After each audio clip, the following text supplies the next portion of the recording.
وقالت اليهود ليست النصارى على شيء وقالت النصارى ليست اليهود على شيء وهم يتلون الكتاب كذلك قال الذين لا يعلمون مثل قولهم فالله يحكم بينهم يوم القيامة فيما كانوا فيه يختلفون.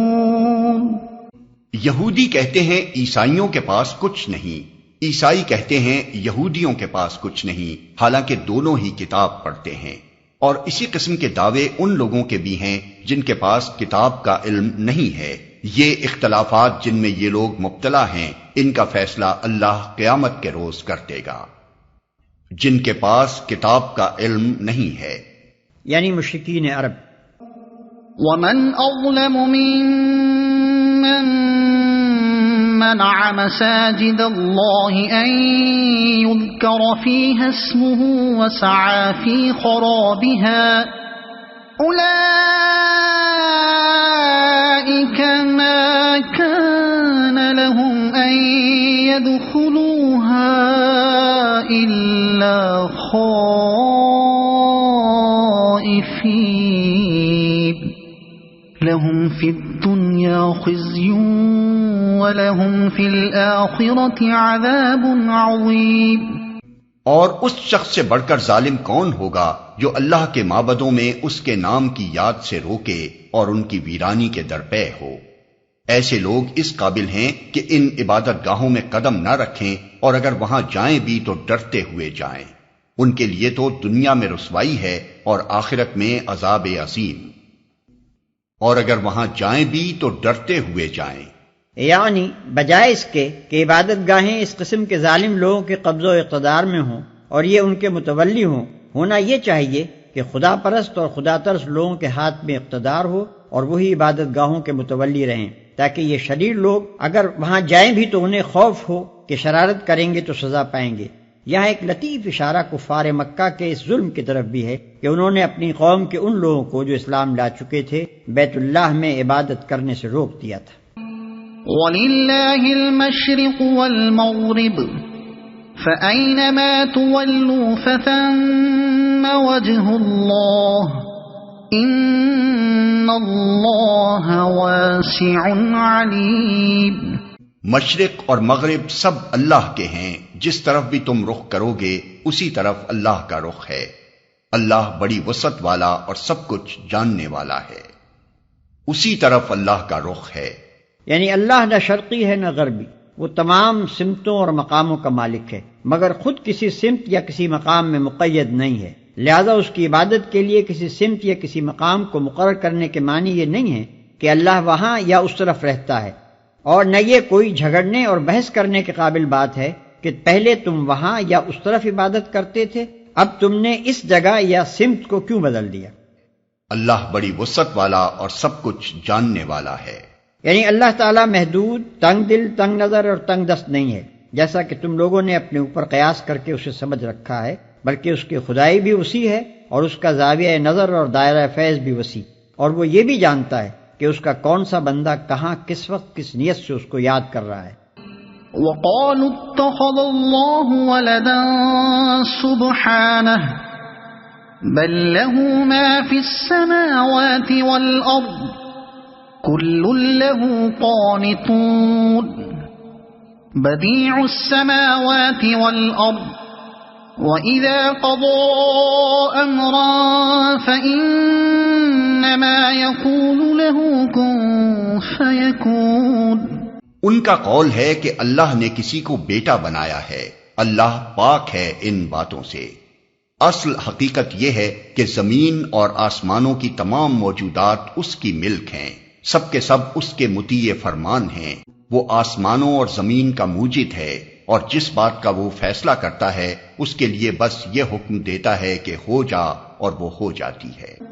وَقَالَ الَّذِينَ لَا يَعْلَمُونَ لَوْلَا يُكَلِّمُنَا اللَّهُ أَوْ تَأْتِينَا آيَةٌ كَذَلِكَ قَالَ الَّذِينَ مِن قَبْلِهِم مثل قولهم تشابهت قلوبهم قد بينا الآيات لقوم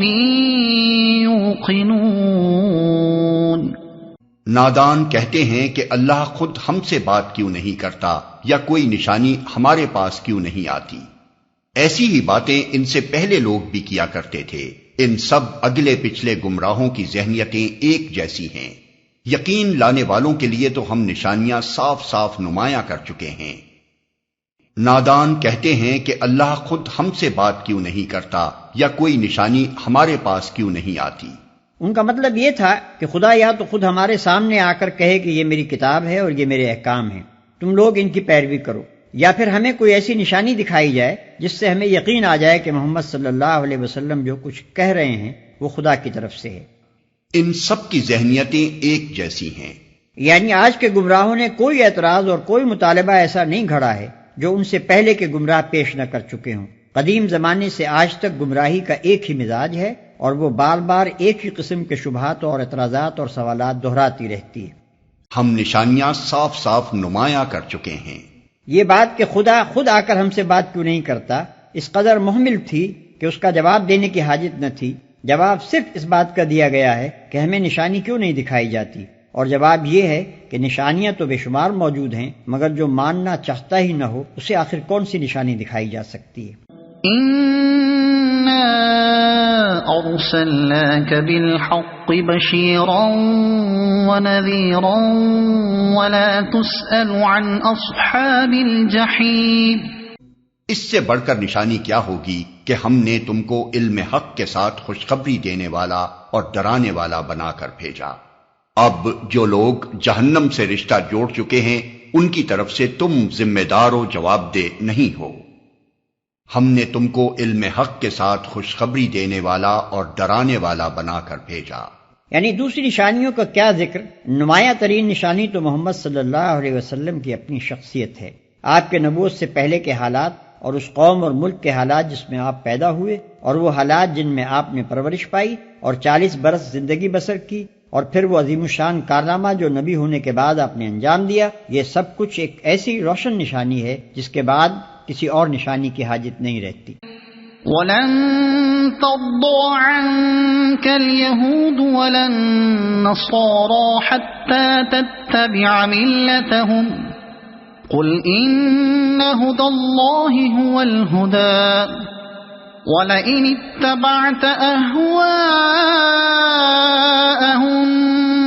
بَعْدَ الَّذِي جَاءَكَ مِنَ الْعِلْمِ مَا لَكَ مِنَ اللَّهِ مِن وَلِيٍّ وَلَا نَصِيرٍ۔ یہودی اور عیسائی تم سے ہرگز راضی نہ ہوں گے جب تک تم ان کے طریقے پر نہ چلنے لگو۔ صاف کہہ دو کہ راستہ بس وہی ہے جو اللہ نے بتایا ہے، ورنہ اگر اس علم کے بعد جو تمہارے پاس آ چکا ہے تم نے ان کی خواہشات کی پیروی کی تو اللہ کی پکڑ سے بچانے والا کوئی دوست اور مددگار تمہارے لیے نہیں ہے۔ یہودی اور عیسائی تم سے ہرگز راضی نہ ہوں گے جب تک تم ان کے طریقے پر نہ چلنے لگو۔ مطلب یہ ہے کہ ان لوگوں کی ناراضی کا سبب یہ تو ہے نہیں کہ وہ سچے طالب حق ہیں اور تم نے ان کے سامنے حق کو واضح کرنے میں کچھ کمی کی ہے، وہ تو اس لیے تم سے ناراض ہیں کہ تم نے اللہ کی آیات اور اس کے دین کے ساتھ وہ منافقانہ اور بازیگرانہ طرز عمل کیوں نہ اختیار کیا، خدا پرستی کے پردے میں وہ خود پرستی کیوں نہ کی، دین کے اصول و احکام کو اپنے تخیلات یا اپنی خواہشات کے مطابق ڈھالنے میں اس دیدہ دلیری سے کیوں نہ کام لیا، وہ ریاکاری اور گندم نمائی و جو فروشی کیوں نہ کی جو خود ان کا اپنا شیوا ہے، کیونکہ جب تک تم ان کے سے رنگ ڈھنگ نہ اختیار کر لو، دین کے ساتھ وہی معاملہ نہ کرنے لگو جو خود یہ کرتے ہیں، اور عقائد و اعمال کی انہی گمراہیوں میں مبتلا نہ ہو جاؤ جن میں یہ مبتلا ہیں، اس وقت تک ان کا تم سے راضی ہونا محال ہے۔ الذين آتيناهم الكتاب يتلونه حق تلاوته أولئك يؤمنون به ومن يكفر به فأولئك هم الخاسرون۔ جن لوگوں کو ہم نے کتاب دی ہے وہ اسے اس طرح پڑھتے ہیں جیسا کہ پڑھنے کا حق ہے، وہ اس پر سچے دل سے ایمان لاتے ہیں، اور جو اس کے ساتھ کفر کا رویہ اختیار کریں وہی اصل میں نقصان اٹھانے والے ہیں۔ وہ اس پر سچے دل سے ایمان لاتے ہیں۔ یہ اہل کتاب کے صالح عنصر کی طرف اشارہ ہے کہ یہ لوگ دیانت اور راستی کے ساتھ خدا کی کتاب کو پڑھتے ہیں، اس لیے جو کچھ کتاب اللہ کی روح سے حق ہے اسے حق مان لیتے ہیں۔